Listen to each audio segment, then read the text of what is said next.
গোটা পৃথিবী সাক্ষাৎকার নিতে চায়, আর না থাকলে আপন মানুষ পরিচয় দিতে লজ্জা পায়। মায়া জিনিসটা কেমন জানেন? কারো মায়া কারো গোছানো জীবনকে এলোমেলো করে দেয়, আবার কারো অগোছালো জীবনকে গুছিয়ে দেয়। যার মুখে হাসি বেশি তার জীবনে হয়তো কষ্টটাও অনেক বেশি। যারা অন্যকে ঠকাতে ভয় পায় তারা নিজেরাই বারবার ঠকে যায়। কাউকে ছোট করতে গিয়ে এতটা ছোট করে ফেলো না, পরে কখনো তোমার প্রয়োজনে তাকে খুঁজেও পাবে না। আপনাকে নিয়ে কে কি বলছে সেসব খাবার দরকার নেই, নিজেকে নিয়ে ভাবো।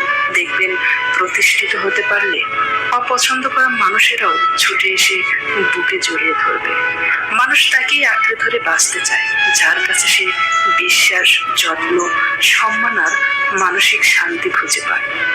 সময়ের সাথে সাথে প্রিয় জিনিস, প্রিয় মানুষকে হারিয়ে ফেলার অনুভূতি অনেক কষ্টের, তবে এটা প্রকৃতির নিয়ম।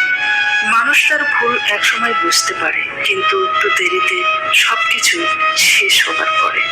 আর কিছু পাই বা না পাই, জীবন থেকে একটা শিক্ষা পেয়েছি, চাইলেই সবকিছু পাওয়া যায় না।